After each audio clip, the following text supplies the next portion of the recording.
الحمدللہ رب العالمین والصلاة والسلام علی سید المرسلین اما بعد فاعوذ باللہ من الشیطان الرجیم بسم اللہ الرحمن الرحیم پڑھئے الصلاة والسلام علیک یا رسول اللہ وعلی آلک واصحابک یا حبیب اللہ الصلاة والسلام علیک یا نبی اللہ وعلی آلک واصحابک یا نور اللہ۔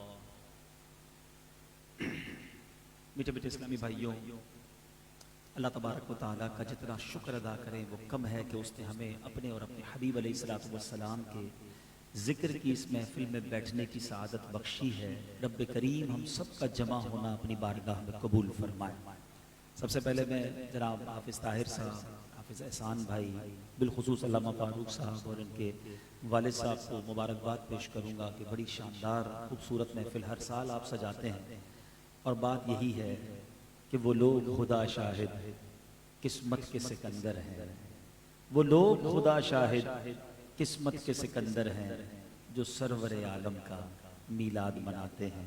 اللہ تعالیٰ اس محفل کی آپ سب کو برکت عطا فرمائے۔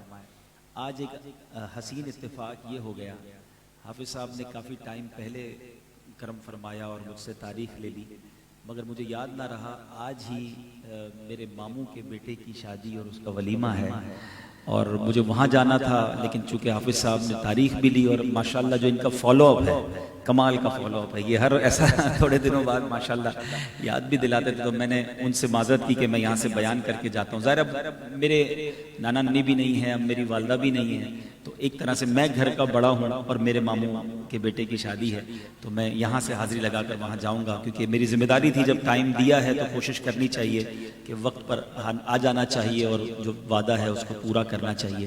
لیکن میں حافظ صاحبان کے والد صاحب کو مبارکباد دوں گا۔ میں جب بھی خاص طور پہ ان بھائیوں کو دیکھتا ہوں، اور بالخصوص دل کی گہرائیوں سے میں بہت عزت کرتا ہوں ہمارے علامہ فاروق صاحب کی، کہ بڑی شاندار انہوں نے تربیت کی ہے۔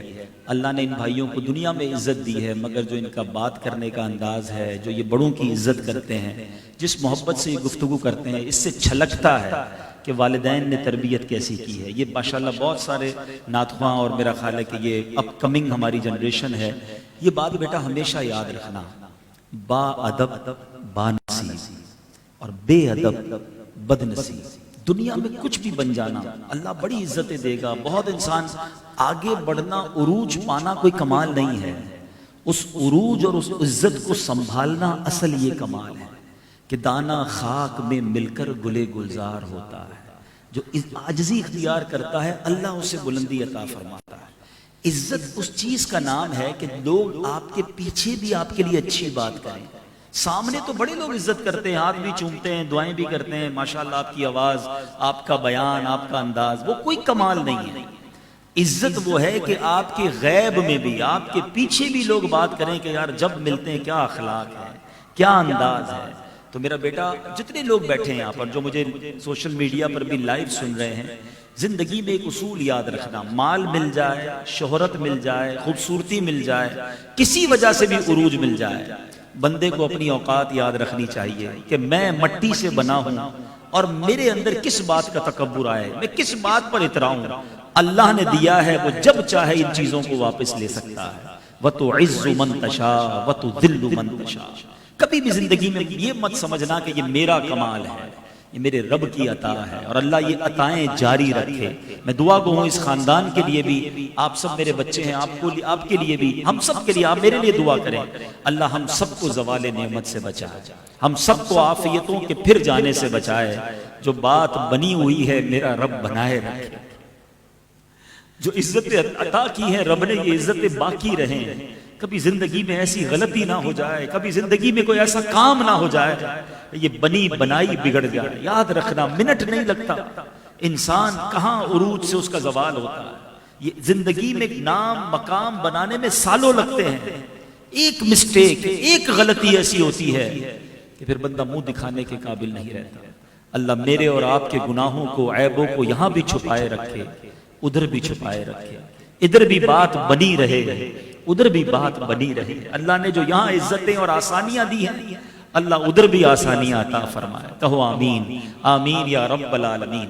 بہرحال آج ماشاءاللہ جو اس اجتماع کا موضوع ہے، ٹاپک ہے، بڑا ریلیونٹ ہے، بڑا ٹائملی ہے کہ وہ مہینہ جو ان قریب ہمارے درمیان آنے والا ہے، سبحان اللہ، جس کا بزرگوں کو سارا سال انتظار رہا کرتا اور آج بھی رہتا ہے۔ احادیث میں یہ دعا موجود ہے، امیر اہل سنت کو ہم دیکھتے ہیں مدنی چینل پر بار بار دعا کرتے ہیں، اللہم بلغنا رمضان، اے اللہ ہمیں رمضان سے ملا دے، ہمیں رمضان عطا کرنا، ہم محروم نہ رہ جائیں۔ ایوری بڈی، گویا بزرگوں میں، نیک لوگوں میں شوق ہے رمضان کا، اور کیوں نہ شوق ہو، جس مہینے کے بارے میں میرے آقا فرماتے ہیں اگر میری امت کو پتا ہوتا رمضان کیا ہے تو وہ تمنا کرتے کہ سارا سال رمضان ہوتا۔ رمضان جاتا ہی نہ، ہمارے درمیان ہی رہتا۔ مولا علی کرم اللہ تعالی وجہ الکریم سے پوچھئے، بڑی پیاری منقبت مجھ سے پہلے شیر خدا کی پڑھی جا رہی تھی، کیا شاندار فرمان ہے۔ مولا علی فرماتے ہیں اگر اللہ کو اس امت کو عذاب دینا ہوتا تو اس امت کو رمضان اور سورہ اخلاص نہ عطا فرماتا۔ یہ دو چیزیں دی اسی لیے کہ بخشے جائیں، مگر تھامے بھی تو صحیح نا، پکڑے بھی تو صحیح نا، حاصل بھی تو کریں برکتیں۔ یعنی ہمارے اسلاف پریپیئر ہوتے، رجب، علامہ صفوری سے پوچھو، وہ اس یعنی رجب سے پریپریشن بتا رہے ہیں کہ رجب بیج بونے کا مہینہ ہے، شعبان ان بیجوں پر پانی ڈالنے کا مہینہ ہے، اور رمضان فصل کاٹنے کا مہینہ ہے۔ گویا from the Rajab you start your preparation for Ramadan, آپ رجب سے تیاری شروع کریں رمضان کی کہ پہلے عبادت کا بیج بوئیں، شعبان میں آنسو بہائیں، اس کو پانی ڈالیں تاکہ رمضان میں رحمت کی فصل کاٹیں۔ ہمارے صحابہ کرام کیا کرتے تھے؟ رمضان سے پہلے جو قاضی ہوتے تھے وہ فیصلے کرتے، جس کو رہا کرنا ہوتا رہا کرتے، جس کو سزا سنانی تو سزا سناتے، مقدموں کو سمیٹنا شروع کر دیتے۔ کاروباری لوگ کیا کرتے؟ جناب جو لین دین ہوتا وہ لے لیتے، دینا ہوتا دے دیتے، زکوٰۃ کا حساب کرتے، زکوٰۃ نکالتے۔ رمضان کا چاند نظر آتا، غسل کرتے اور مسجد میں بیٹھ جاتے، بس اب رحمت کا مہینہ آ گیا۔ ایک وہ پریپریشن ہے۔ مگر آج میرے بھائی بھی بیٹھے ہیں، پردے میں اسلامی بہنیں بھی ہیں، سوشل میڈیا پر بھی یہ سنا جا رہا ہوگا، ہم اپنے آپ سے پوچھتے ہیں کہ ہم سب نے کیا تیاری کی ہے، ہم اس مہینے کے لیے کیا پریپریشن کر رہے ہیں۔ ابھی 2-4-6 دن بعد چاند نظر آ جائے گا، مگر ہم نے کوئی اسپیشل تیاری کی ہے؟ ہاں تیاریاں ہو رہی ہیں، جتنے سپر اسٹور ہیں وہاں اسٹاک جمع ہو رہا ہوگا، راشن کا سامان آ رہا ہوگا، گھر والوں نے بھی لسٹیں بنانا شروع کر دی ہوں گی کہ آپ کو دے دیں گے جناب کہ جا کر یہ سموسے پکوڑے کا سامان، یہ شربت، یہ فروٹ چاٹ ہے، فروٹ والوں نے اپنے اسٹور بھرنا شروع کر دیے ہوں گے۔ یعنی پریپریشن دیکھیے کیا ہو رہی ہے رمضان کی۔ تھوڑے دنوں کے بعد اب تو سائن بورڈ ختم ہو گئے، ورنہ کراچی کی سڑکوں پر بورڈ لگ چکے ہوتے، افطار اسکیم، سحری اسکیم، فلاں ہوٹل کا یہ ریٹ ہے، فلاں ہوٹل کا یہ پیکج ہے، آل یو کین ایٹ کا یہ ہے۔ اچھا نوجوانوں نے پلان کیا بنانا شروع کیا ہوگا کہ رات کو نائٹ ٹورنامنٹ کدھر ہوں گے، کدھر جا کر کرکٹ کھیلنی ہے، رات کدھر گزارنی ہے۔ یعنی مجھے یہ بتائیے کہ اگر ایک ان نون، ایک غیر مسلم بندہ نکلے اور کہے کہ یار ہولی منتھ ہے مسلمانوں کا رمضان، دیکھو ان کی پریپریشن کیا ہے، تو وہ کسی سپر اسٹور کے پاس سے نکلے تو وہاں لائن لگی ہوئی ہو، باہر پکوڑے سموسے کے سٹال لگے ہوئے ہوں، آگے جائے تو ہوٹل میں اسکیمیں لگی ہوئی ہوں، شاپنگ سینٹر والوں نے اپنے پلان کیے ہوئے ہوں۔ اب ہمارے کئی بھائی جن کے کپڑے کی دکانیں یا سپر اسٹور، یہ بوتیکس وغیرہ یا جو بھی ہیں، انہوں نے کیا پلان بنانا ہوتا ہے؟ 5-6 دن تراویح پڑھ لو، اس کے بعد رات ساری پھر ہم نے بازار میں گزارنی ہے۔ عام عوام نے پلان کیا کیا ہے؟ 10-15 دن کے بعد پھر روزانہ شاپنگ کرنے جانا ہے۔ مجھے یہ بتائیے ان تمام چیزوں میں عبادت ٹائم کہاں ہے؟ عبادت اسکیم کدھر ہے؟ قرآن اسکیم کہاں ہے؟ تلاوت کدھر ہے؟ مغفرت کے لیے دعائیں کدھر ہیں؟ گر گڑانا کدھر ہے؟ انڈرسٹینڈ کیجئے، رمضان فوڈ فیسٹیول نہیں ہے۔ رمضان اس لیے تھوڑی آ رہا ہے کہ اس رمضان میں کیا کھانا ہے، کیا پکانا ہے۔ یعنی ہر کسی کو اگر رمضان کی فکر ہے تو یا تو کھانے پکانے کی ہے یا کپڑے بنانے کی، عید کی تیاری بھی تو کرنی ہے۔ اللہ اکبر، اس پوری پریپریشن میں میں نے کتنے روزے رکھنے ہیں، تراویح کتنی پڑھنی ہے، نوافل کتنے پڑھنے ہیں، اللہ کی بارگاہ میں کتنا گر گڑانا ہے، مغفرت کیسے لینی ہے، درود کتنے پڑھنے ہیں، کتنی بار ختم قرآن پڑھنا ہے، اس کو کون ڈسکس کر رہا ہے؟ آج یہ استقبال رمضان بڑا شاندار ٹاپک مجھے حافظ صاحب نے دیا۔ یہ الارم ہم سب کو اپنے اندر بجانا ہوگا، اپنے اندر یہ اپنے آپ کو جگانا ہوگا۔ ہم وہ دعا بھول گئے کونین کے والی صلی اللہ تعالی علیہ وسلم نے ایک بار ایک منبر پر قدم مبارک رکھا اور آمین کہا. اور صحابہ اکرام بھی کمال کے لوگ تھے. جب بھی کوئی ان یوزول غیر معمولی چیز نبی پاک میں دیکھتے تو سوال کر لیا کرتے تھے. انہوں نے سوال کیا, کام ہمارا بن گیا, ہمیں جواب مل گیا. صحابہ اکرام نے عرض کی حضور آپ نے آمین کیوں کہا؟ حدیث طویل ہے, میں ایک جز سنا رہا ہوں. اللہ کے حبیب نے کہا جبریل امین میرے پاس آئے اور جبریل امین نے آ کے دعا کی کہ حدیث کا مضمون ہے وہ شخص ہلاک ہو جائے, بدبخت اور برباد ہو جائے جو رمضان کو پائے اور اپنی مغفرت نہ کروا سکے. اور نبی پاک کہتے ہیں میں نے اس دعا پر آمین کہی ہے. ایسا لگتا ہے امت یہ دعا بھول چکی ہے. دعا کرنے والا فرشتوں کا سردار. ٹرائی ٹو انڈرسٹینڈ اس دعا کی امپورٹنس سمجھو. دعا کون کر رہا ہے؟ فرشتوں کا سردار روح الامین. اور دعا پر آمین کون کہہ رہے ہیں؟ نبیوں کے سردار جناب رحمت للعالمین صلی اللہ تعالی علیہ وسلم. اب کوئی شک رہ گیا دعا کی قبولیت میں؟ It means it must be approved. قبول ہی قبول ہے. تو یہ طے ہو گیا کہ جس نے رمضان کو پایا اور اپنی مغفرت نہ کروا سکا وہ ہلاک و برباد ہو جائے گا. اب آؤ میں آپ کو بتاتا ہوں یہ مہینہ ہے کیسا, اس مہینے میں کرم کتنے ہیں, اس مہینے میں رحمتیں کتنی ہیں. سب سے پہلی بات, سارا سال جو ہمیں گناہوں میں لگاتا ہے ہمارا دشمن ہے شیطان لعین. اللہ تعالیٰ کی مہربانی دیکھو, دشمن کو ہی قید کر دیا جاتا ہے. یہ ستاتا ہے نا, چلو یہ بند, یعنی جو ہمیں غلط کاموں کی طرف لے جاتا ہے اس کو ہی اللہ نے بند کر دیا. اب تو آسان ہو گیا نا. اب اس کے بعد نفل کا ثواب فرض کے برابر, فرض کا ثواب 70 گنا. روزانہ افطار کے وقت 10 لاکھ گناہگار جہنم سے آزاد کر دیے جاتے ہیں. Every day million sinners, 10 lakh گناہگار جہنم سے آزاد کیے جاتے ہیں. سچ بتاؤ روزانہ افطار کے وقت میرا کام کیا ہونا چاہیے؟ شربت آیا کہ نہیں, دہی بڑے آئے کہ نہیں, پکوڑے بنے کہ نہیں, یہ کام ہونا چاہیے. یہ کاش باپ بھی ہاتھ اٹھائے, بچے بھی ہاتھ اٹھائے اور آنکھوں میں آنسو ہوں کہ مولا آج بھی 10 لاکھ بخشے جائیں گے, میرا نام بھی لکھ دے, میرے بچوں کا نام لکھ دے, اللہ میرے ماں باپ کا نام لکھ دے. ایک دن گزرے تو دل پر خوف طاری ہو جائے کہ کل جو 10 لاکھ بخشے گئے میں تھا کہ نہیں. دوسرے دن پھر گڑ گڑاہٹ ہو, تیسرے دن اور تڑپ پڑ جائے. ادھر تو حال یہ ہے پہلے 4 دن مسجد فل, 5ویں دن سے ایک صف کم ہونا شروع ہو جاتی ہے. کیوں؟ وہ جوش گیا. شروع میں جذبہ تھا نمازوں کا, فجر کا, نماز مغرب میں, تراویح میں, آہستہ آہستہ صفے کم. کیا ہوا جناب؟ اب آخری عشرے میں کچھ نمازی پھر آ جائیں گے. ایسا نہ کرو میٹھے اسلامی بھائیوں. یہ مہینہ بخشوانے آ رہا ہے, یہ مہینہ ہم پر رحمتیں برسانے کے لیے اللہ نے بھیجا ہے. اس مہینے کی ایک ایک گھڑی قیمتی ہے.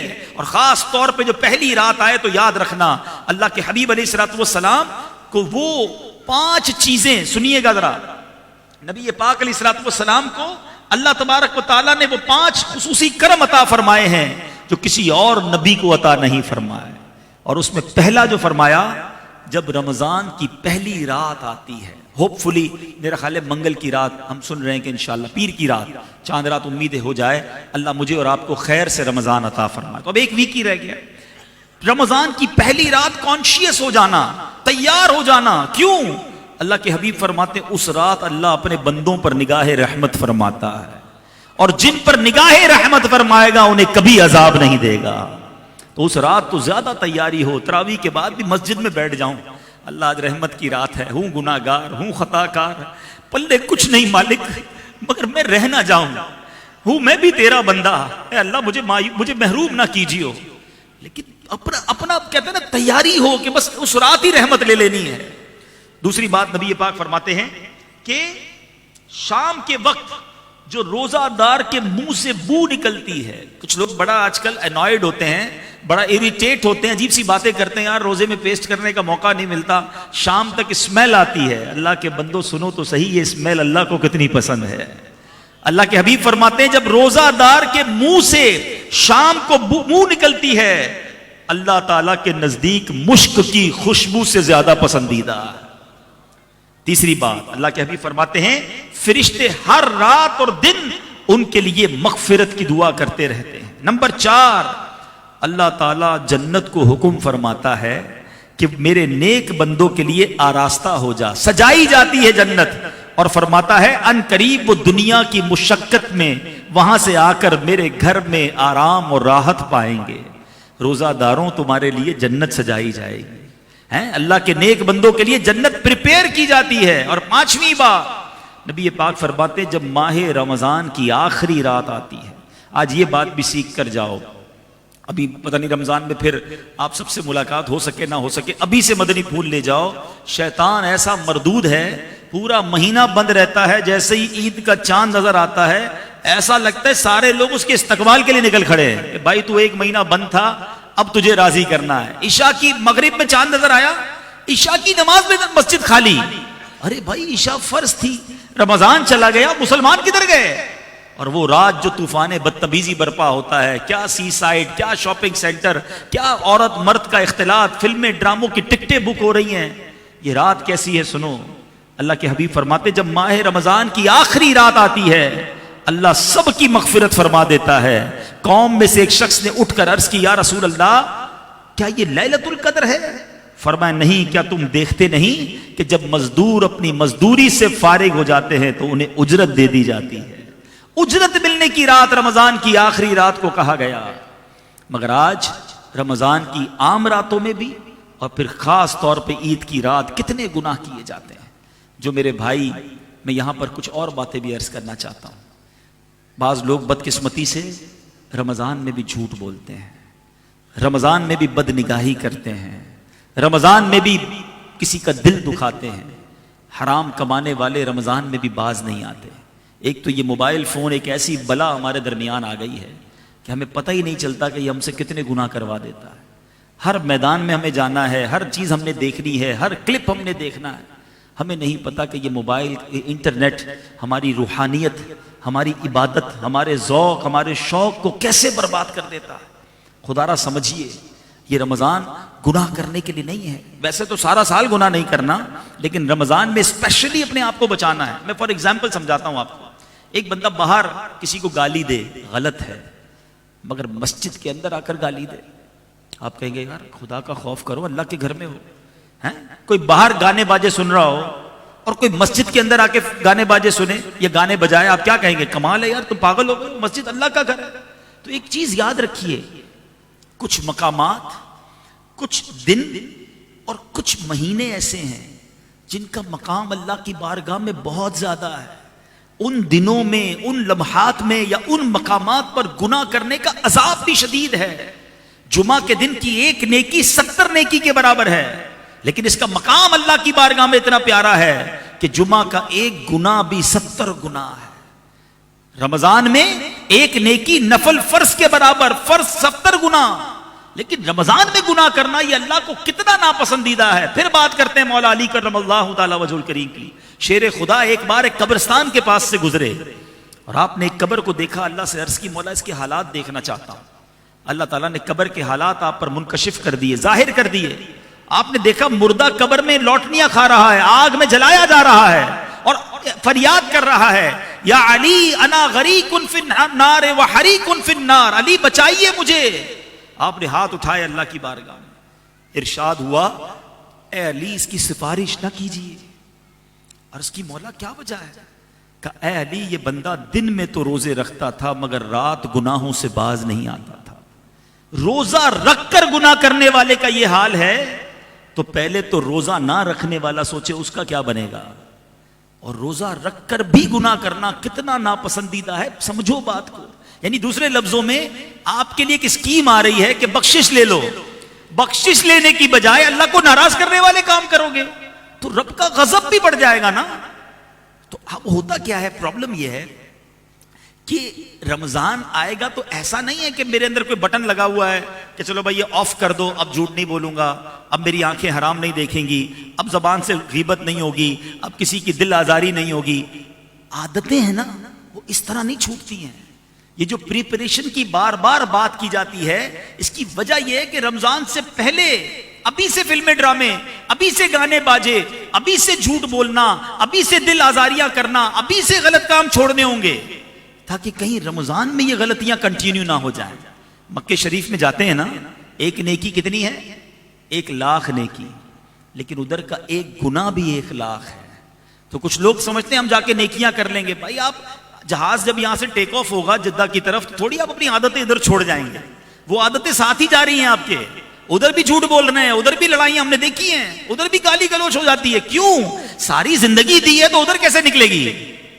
تو اگر اچھے مواقع پر خوب نیکیاں کرنی ہے نا, زیادہ حاصل کرنا ہے, تو اس سے پہلے ہی تیاری کرنی ہوگی کہ میری عادت ایسی بن جائے کہ میں غلط باتیں نہ کروں, میری زبان سے کسی کی دل آزاری نہ ہو, میری آنکھیں حرام نہ دیکھیں, میرے کان حرام نہ سنیں. تو میرے میٹھے اسلامی بھائیوں, آج کے جو بیان کا جو مین ٹاپک اور مقصد میسج ہے وہ یہی ہے کہ تیاری کیجئے مغفرت لوٹنے کی, تیاری کیجئے رحمتیں حاصل کرنے کی, اپنے آپ کو تیار کیجئے گناہوں سے بچانے کے لیے. اور اب آخر میں یہ بتانا چاہوں گا کہ میرے آقا مدینے والے مصطفیٰ صلی اللہ تعالیٰ علیہ وسلم رمضان کیسے گزارتے ہیں. ایک عاشق کا یہ کوسچن ہو سکتا ہے کہ جناب یہ تو بتائیے کہ نبی پاک علیہ الصلوۃ والسلام کی رمضان میں کیا روٹین تھی, آقا ماہ رمضان کیسے گزارتے. تو آقا علیہ الصلوۃ والسلام کی روٹین اگر سب سے اچھی کوئی بیان کر سکتا ہے تو ہماری امی حضور ام المومنین بیان کر سکتی ہیں. حضرت سیدہ عائشہ صدیقہ طیبہ طاہرہ رضی اللہ تعالی عنہا سے پوچھتے ہیں کہ حضور آپ بتائیے میرے آقا کی خلوتیں کیسی ہوتی تھیں, نبی پاک رمضان کی راتوں میں کرتے کیا تھے. بی بی عائشہ صدیقہ رضی اللہ تعالیٰ عنہ نے جو فرمایا اس کا جو مضمون خلاصہ بنتا ہے, آپ کہتی جب رمضان آتا میرے آقا عبادت پر کمر بستہ ہو جاتے, بالکل تیار ہو جاتے, اور پورا مہینہ بستر منور پر تشریف نہ لاتے. سوچیے, یعنی اب بستر والا کام ختم, آرام کم. اور فرماتی اتنی دعائیں کرتے کہ نبی پاک کا مبارک رنگ متغیر ہو جاتا, خوف خدا طاری رہتا, رات رات بھر عبادتوں کا سلسلہ ہوتا. نبی پاک وہ پاک دل کے نہیں جس کو اپنا اندیشہ. میرے آقا کا تو کوئی معاذ اللہ تصور بھی نہیں نا گناہ کا, وہ تو بخشے بخشائے ہیں. ان کا حال یہ تھا کہ رمضان آتا تو بستر چھوڑ دیتے, اور ہمارا حال یہ ہے کہ رمضان آتا ہے تو زیادہ سوتے ہیں. دن میں اس لیے سوتے ہیں روزہ رکھا ہے, رات اس لیے سوتے ہیں کہ صبح روزہ رکھنا ہے. سوتے بھی زیادہ ہیں, کھاتے بھی زیادہ ہیں. کئی لوگوں کا تو رمضان کے بعد وزن بڑھ جاتا ہے. بھائی روزے رکھے تھے نہیں رکھے تھے؟ ہاں روزے تو رکھے تھے, لیکن بغیر روزوں کے 2 بار کھاتا ہوں, رمضان میں 4 بار کھاتا ہوں. تراویح کے بعد الگ کھانا, رات 2 بجے الگ کھانا, پھر سحری وہ ہمارے میمنوں میں روزو بند بھی تک کرنا ہے نا, وہ بند کرنے ٹانے اور کھینو ہے. ہو گیا 2 بجے سحری, لیکن وہ آخری اسپاٹ پہ بھی کچھ کھانا ہی ہے, افطار کر کے اور کھانا ہے, پورا دن بھوکا رہا تھا.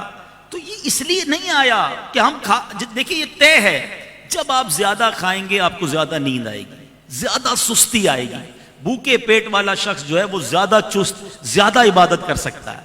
تو ہمیں اس بار کچھ پلان کرنا ہوگا کہ یار اس بار بھی کہیں سستی میں ہی رمضان نہ گزر جائے. دوسری عادت میرے آقا علیہ الصلوۃ والسلام کی, میں روٹین بیان کر رہا ہوں نبی پاک کی. سرور کائنات علیہ الصلوۃ والسلام کا ایک اور شاندار کام یہ ہوتا رمضان میں کہ میرے آقا خوب تلاوت قرآن کرتے, خوب تلاوت قرآن. اور کس کے ساتھ کرتے؟ سبحان اللہ, جبریل امین حاضر ہوتے اور نبی پاک جبریل امین کے ساتھ قرآن کا دور کیا کرتے. اب ہم سوچیں کہ ہم کتنا قرآن پڑھتے ہیں. مجھے کہتے ہوئے شرم آ رہی ہے, میری بہنیں بھی ہیں, میرے بھائی بھی بیٹھے ہیں, ہم میں اب بھی کئی لوگ ایسے ہوں گے جن کو تلفظ کے ساتھ صحیح قرآن پڑھنا ہی نہیں آتا. آپ سوچو یار, نزول قرآن کا مہینہ آ رہا ہے اور مجھے قرآن ہی پڑھنا نہیں آتا ہے. کم از کم یہ کمزوری دور کریں نا. کب تک ایسا رہے گا کہ ساری زندگی گزر گئی اور قرآن پڑھنا نہیں سیکھا؟ آپ کہیں یار ذرا مشکل ہوتی ہے, عربی میں ہے نا تو میرے لیے ڈیفیکلٹ ہے. تو کیا زندگی میں سارے کام آپ نے نہیں سیکھے؟ آپ پیدا ہوئے تو آپ کو انگریزی نہیں آتی تھی, آپ اسکول گئے, آپ نے وہاں بہت ساری چیزیں سیکھی, آگے ضرورت پڑی تو ڈرائیونگ سیکھی, اکاؤنٹ سیکھا, انٹرنیشنل ٹریول کرنا تھا تو ٹریول کے قوانین سیکھے, کئی موبائل کے آپشنز آپ کو نہیں پتا تھے وہ آپ نے سیکھے, کوئی اکاؤنٹنٹ بیٹھا ہوگا, کوئی جناب کوئی اور ٹیکنیکل کام کرنے والا بیٹھا ہوگا, سب تو سیکھا آپ نے. اس کی وجہ کیا تھی کہ جو زندگی میں پریورٹی آتی گئی, اہمیت سمجھتے گئے, وہ سیکھتے گئے. قرآن کو کبھی اہمیت دی نہیں, اس کو پریورٹی دی نہیں کہ مسلمان ہوتے ہوئے مجھے قرآن آنا چاہیے. شرم آنی چاہیے اپنے آپ سے کہ میں مسلمان کہلانے والا, مجھے قرآن پڑھنا نہیں آتا. جب پڑھنا نہیں آتا تو سمجھیں گے کیسے آپ؟ حالانکہ یہ اللہ کا پیغام ہے, مومنوں کے نام ہے, یہ وہ میسج ہے جو ہر مسلمان کو پتا ہونا چاہیے کہ میرے رب نے مجھ سے قرآن میں کیا بات کی ہے. مگر آج بہت بڑی تعداد کو قرآن کی سورتوں کے نام بھی نہیں پتا ہے. ان کو یہ بھی نہیں پتا ہے کہ سورہ بقرہ کو سورہ بقرہ کیوں کہتے ہیں, سورہ آل عمران کو آل عمران کیوں کہتے ہیں, اس میں ہے کیا. مولوی صاحب سناتے ہیں تراویح, وہ بھی سب سے فاسٹ والی تراویح چاہیے, بس ادھر جا کے نماز پڑھ لیں, 4-5 دن میں تراویح پوری ہو جائے, پھر ایسے بھاگتے ہیں. یعنی دیکھو کچھ چیزیں زبان سے کہی جاتی ہیں اور کچھ ایٹیٹیوڈ سے پتہ چل جاتی ہیں. یعنی میرا اور آپ کا قرآن سے تعلق کیسا ہے ہم کہتے نہیں ہیں, لیکن فیل یہ کرواتے ہیں کہ جان چھوٹ جائے, 5-7 دن میں تراویح پوری ہو جائے, بس ختم بھائی, اب کیا کرنا ہے. کیوں اتنی بے اعتنائی قرآن سے؟ ہونا کیا چاہیے کہ جی چاہے قاری صاحب قرآن پڑھتے رہیں اور میں سنتا رہوں, میرے رب کا کلام پڑھا جا رہا ہے, آنسو بہتے رہیں. واللہ جس دن قرآن سمجھ آنے لگ گیا نا اور صحیح قاری مل گیا, آپ کا جی نہیں چاہے گا یہ قاری صاحب رکوع میں جائیں, آپ کا جی چاہے گا یہ پڑھتے رہیں, میری رب کی باتیں بتاتے رہیں. لیکن پرابلم بھی یہی ہے, قرآن سیکھنے کا ذہن ہی نہیں ہے. خدا را آج کے اس پروگرام میں, اس محفل میں یہ نیت کر کے جاؤ کہ آج کے بعد میرا کوئی دن نہیں گزرے گا جس دن میں قرآن نہ پڑھوں. روزانہ کچھ نہ کچھ. بڑا پیارا مدنی انعام امیر اہل سنت جو ہے نا وہ کمال کی شخصیت ہے, وہ بڑا آسان فارمولہ دیتے ہیں. انہوں نے وہ فرماتے ہیں روزانہ کم از کم 3 آیتیں قرآن کی تلاوت کر لو, ترجمہ کر لو, پڑھ لو اور تفسیر پڑھ لو. 3 کر کے بھی آہستہ آہستہ قرآن پورا ہو جائے گا. طالب علم تو بن جاؤ نا, راستے پہ چلنے والے تو بن جاؤ. مگر آج حال یہ ہے اتنے سارے مذہبی لوگ بیٹھے ہیں, شرم آتی ہے بات کرتے ہوئے, لیکن ہم اپنوں سے بات نہیں کریں گے تو کس سے کریں گے. کہ اگر آج میں سب سے پوچھوں کہ بتائیے آپ نے last Facebook online کب کیا تھا, تو کوئی کہے گا حضرت میرا تو ابھی بھی آن لائن ہی ہے, یا تھوڑی دیر پہلے تک تو آن لائن تھا. اچھا واٹس ایپ کب کیا تھا, واٹس ایپ آدھا گھنٹہ پہلے آن لائن تھا. ٹویٹر کب کیا تھا, 2-3 گھنٹے پہلے کیا تھا. فلاں سافٹ ویئر آج صبح کیا تھا. قرآن کب آن لائن کیا تھا, لاسٹ رمضان میں. اب کب ارادہ ہے, اگلے رمضان میں. سوچئے ایک سافٹ ویئر کئی بار آن لائن کرتے ہو روزانہ, قرآن آن لائن نہیں ہوتا. آپ کو پتا ہے جب میں اور آپ قبر میں جائیں گے نا, یہ سارے سافٹ ویئر آف لائن ہو جائیں گے, قرآن قبر میں بھی آن لائن ہوگا. قرآن قبر میں نور بنے گا, قرآن قبر میں شفاعت کرے گا. جو چیز میرے ساتھ قبر میں جانے والی ہے میں اس کو چھوڑ کر دنیا کے دیگر کاموں میں لگا ہوا ہوں. خدا را میرے آقا کا یہ معمول تھا کہ وہ رمضان میں خوب قرآن کا دور کرتے. آج ایک نیت کر لو میٹھے اسلامی بھائیو, دعوت اسلامی نے کتنی سہولت دے دی ہے. رات کو مدرسے الگ لگا دیے, بچوں کے دن میں مدرسے الگ لگا دیے, آن لائن مدرسے الگ کھول دیے. آپ رات دیر سے فارغ ہوتے ہیں, رات 12-1 بجے آپ آن لائن قرآن پڑھنا شروع کر دیں. ایٹ لیسٹ یہ سیٹسفیکیشن تو ہو کہ میں قرآن صحیح پڑھ سکتا ہوں.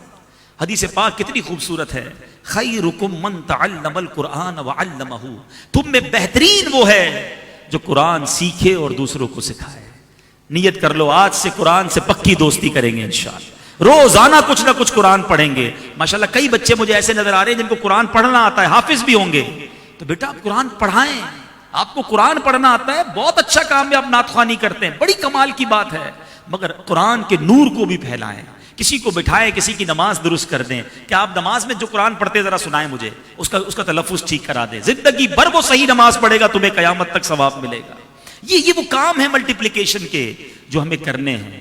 اب نبی پاک کا ایک اور معمول, اپنے بیان کو اب اختتام کی طرف لاتا ہوں.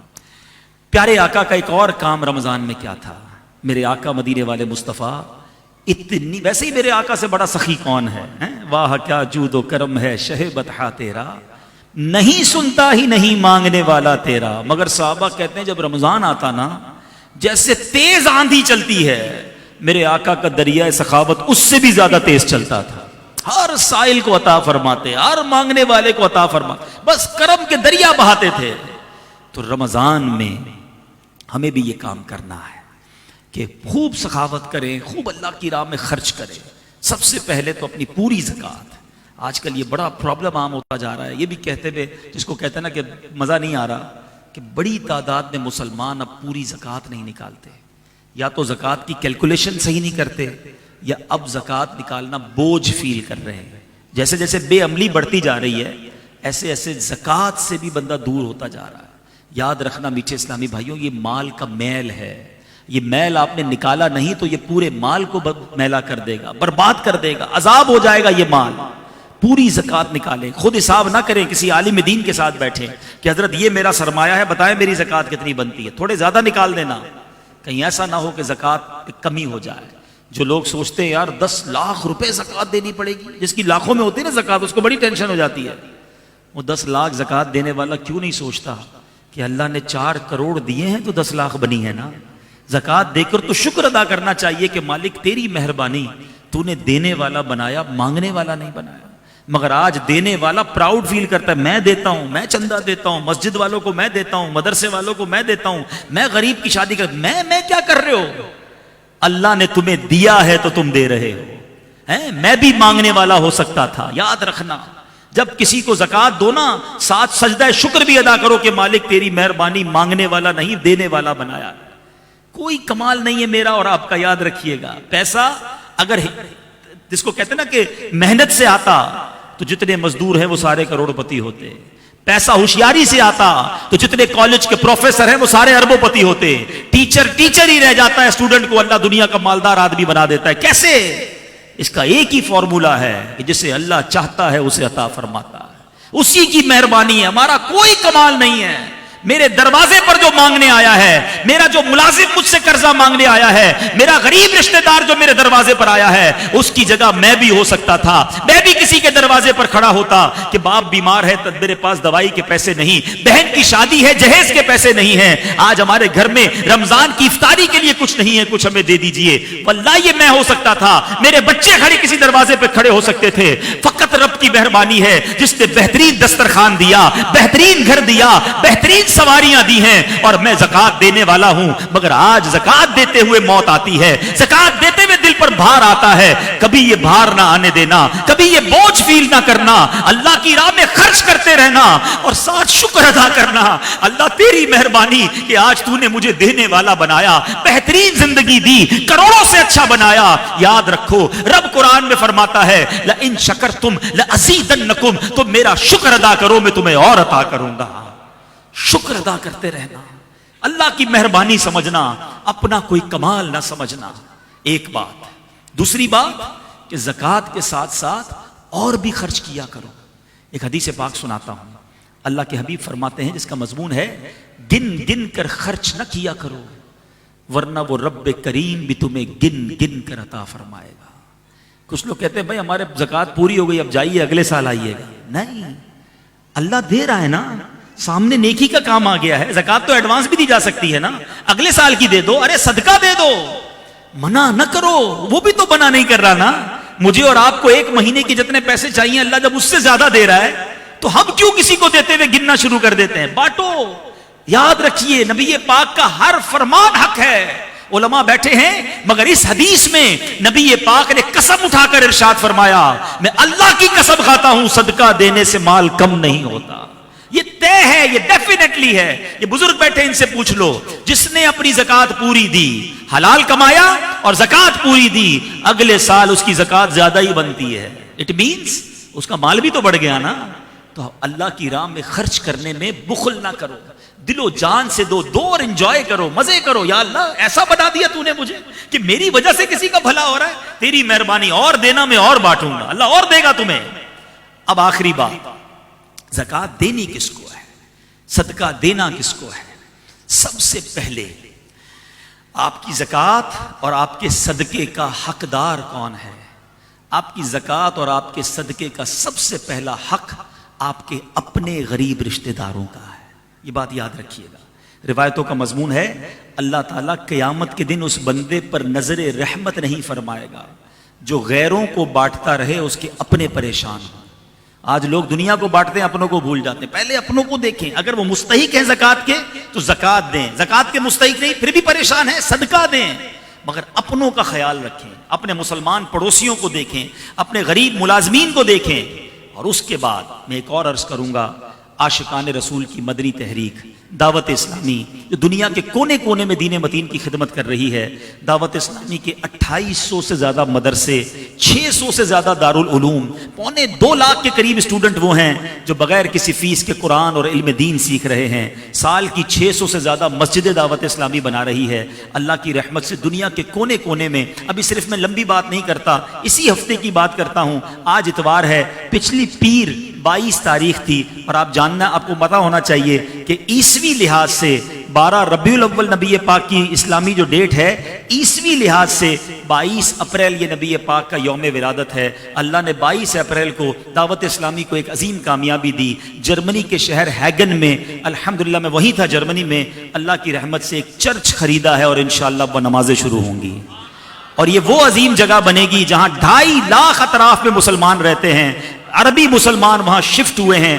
ان کے پاس جگہ نہیں تھی نماز کی، قرآن کی، مدرسے کی، کئی سالوں سے، کئی مہینوں سے وہ ریکویسٹ کر رہے تھے ہمیں ایک مرکز دعوت اسلامی بنا کے دے، اور اللہ کی رحمت سے دعوت اسلامی نے جرمنی میں وہ جگہ لے لی ہے۔ اگلے چند دنوں میں آپ سوشل میڈیا پر دیکھیں گے کہ وہاں اذانیں اور نمازیں شروع ہو جائیں گی۔ یہ ایک مثال ہے، الحمدللہ دنیا کے کونے کونے میں دعوت اسلامی دین کی خدمت کر رہی ہے، تو اپنی زکوٰۃ کا ایک اچھا حصہ اپنی دعوت اسلامی کو بھی دیں تاکہ یہ دین کا کام اور آگے بڑھے۔ اللہ تعالیٰ مجھے اور آپ کو ماہ رمضان رحمتوں، برکتوں، عافیتوں کے ساتھ نصیب فرمائے، رمضان کے پورے روزے رکھنا نصیب فرمائے، پوری تراویح پڑھنا نصیب فرمائے، قرآن پاک سے سچی دوستی اور محبت کرنا نصیب فرمائے۔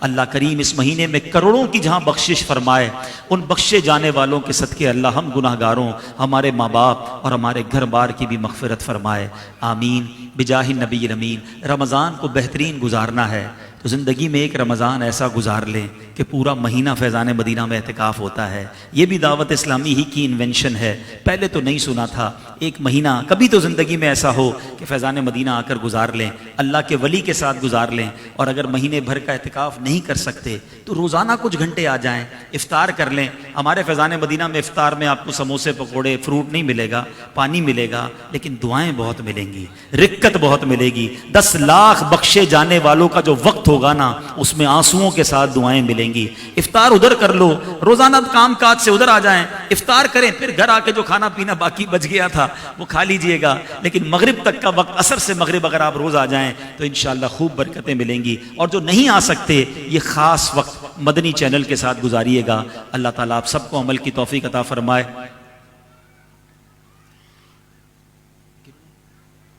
جی مجھے بتا رہے ہیں کہ بہت سارے لوگوں نے دعاؤں کے لیے بھی کہا ہے، لیکن ظاہر ہے کہ ابھی تو محفل چلے گی اور پھر دعا بھی ہوگی۔ میں مختصر دعا کرا دیتا ہوں، ویسے تو وقت میرا ہو گیا جانے کا، لیکن وہ کہتے ہیں نا کہ مجھے بھی جب میں آتا ہوں تو ایک لالچ آ جاتی ہے۔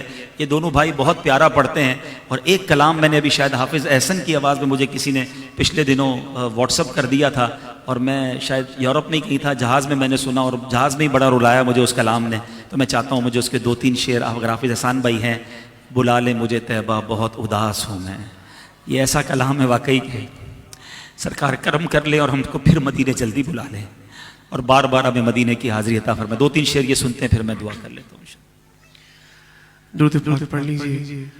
صلی اللہ علیہ یا رسول اللہ وسلم علیہ یا حبیب اللہ۔ مدینے مجھے کو بلا لے، بہت اداس ہوں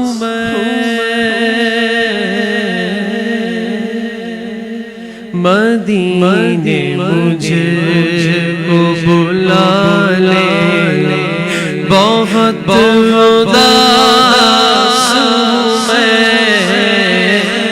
غم جہاں سے بچا لے، بہت اداس غم جہاں سے بچا لے، بہت اداس کرم حضور ہو ایسا کہ سارا گھر آئے،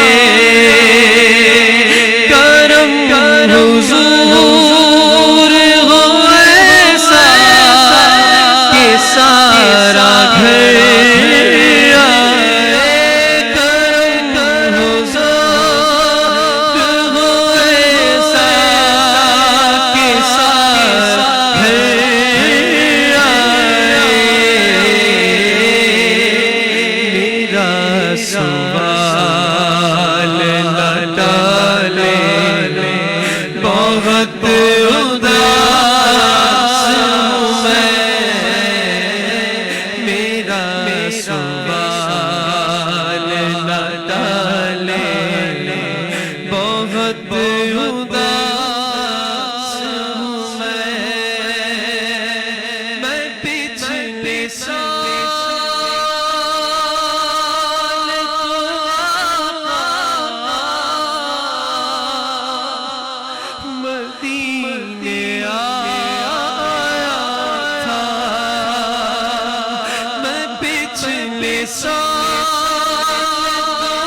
چالے بہت اداس ہوں میں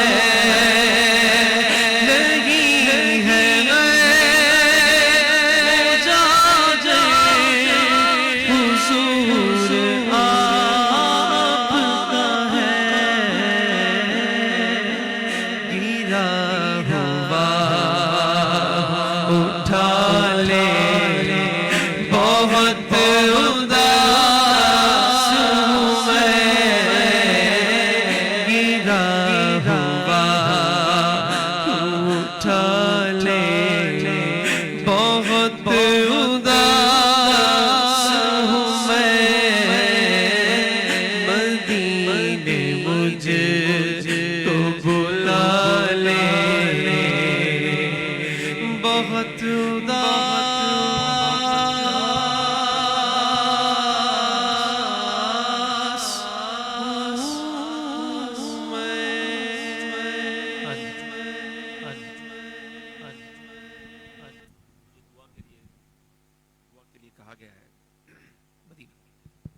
مجھے دعا کے لیے کہا گیا ہے انشاءاللہ مختصر دعا کر لیتے ہیں پھر انشاءاللہ یہ محفل جاری رہے گی الحمدللہ رب العالمین والصلاة والسلام علی سید المرسلین یا ارحم الراحمین یا ارحم الراحمین یا ارحم الراحمین یا ربنا یا ربنا یا ربنا یا ربنا یا ربنا یا اللہ یا رحمان یا رحیم اللہم ربنا آتنا فی الدنیا حسنہ وفی الآخرة حسنة وقنا عذاب النار وقنا عذاب القبر وقنا عذاب الحشر وقنا حساب الميزان اللهم بلغنا رمضان بالصحة وعافية اللهم ارزقنا إيمانا كاملا ويقينا صادقا وقلبا خاشعا وبدنا عابدا ورزقا حلالا طيبا واسعا يا الله وتوبة نصوح وتوبة قبل الموت وراحة عند الموت والعفو عند الحساب والنجاة من النار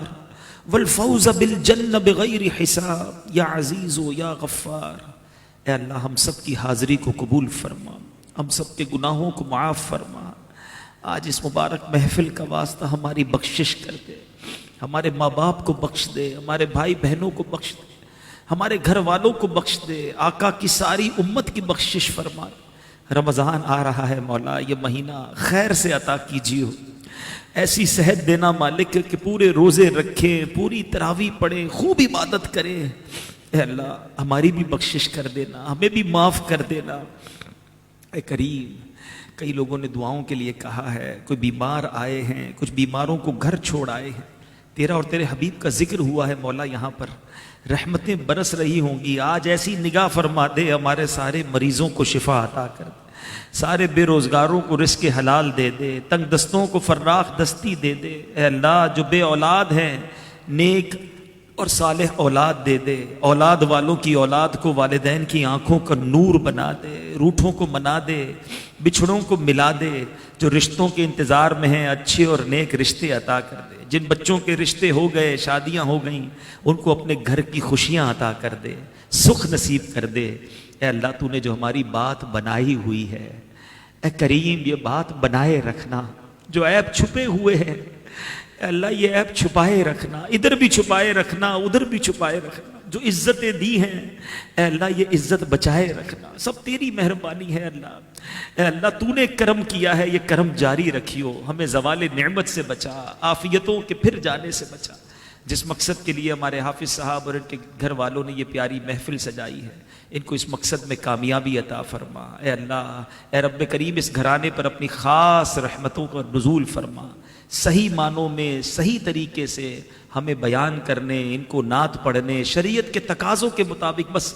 زندگی گزارنے کی توفیق عطا فرما جو رہ گئی ہے نا مالک بس وہ نیکیوں میں گزر جائے تیری رضا والے کاموں میں گزر جائے گناہوں بھری زندگی سے ہماری جان چھڑا دے ہمارا دل نیکیوں میں لگ جائے ہمیں تلاوت میں مزہ آنے لگے ہمیں درود میں لطف آنے لگے ہم عبادت کریں تو دل عبادت میں لگ جائے بس تو کرم کرے گا تو یہ ہو جائے گا مولا کرم کر دے ایمان پر استقامت دے دے دعوت اسلامی کے مدنی ماحول پر استقامت دے ہمارے امیر اہل سنت کو درازی عمر بالخیر عطا فرما تمام علماء اور مشائخ کو ان کا سایہ ہمارے سروں پر تا دیر قائم و دائم فرما ربی یسر ولا تعسر وتمم لنا بالخير یا فتاح وبک نستعین وصلی اللہ تعالی علی خیر خلقہ محمد وآلہ وصحبہ اجمعین برحمتک یا ارحم الراحمین۔ سارے بھائی بیٹھے رہیں گے کیونکہ محفل کا اس طرح تقدس بھی پامال ہوتا ہے، نظام بھی آگے پیچھے ہو جاتا ہے ماشاءاللہ، اور نعت خواں بھی ہیں میرا خیال ہے، ابھی حافظ صاحب وغیرہ بھی پڑھیں گے،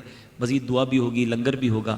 آپ سب کا شکریہ ادا کرتا ہوں، آپ نے بلایا، مجھے راستہ دے دیجیے گا، پھر زندگی رہی تو آپ سب سے فیضان مدینہ میں ملاقات ہوگی نا انشاءاللہ۔ صلو علی الحبیب۔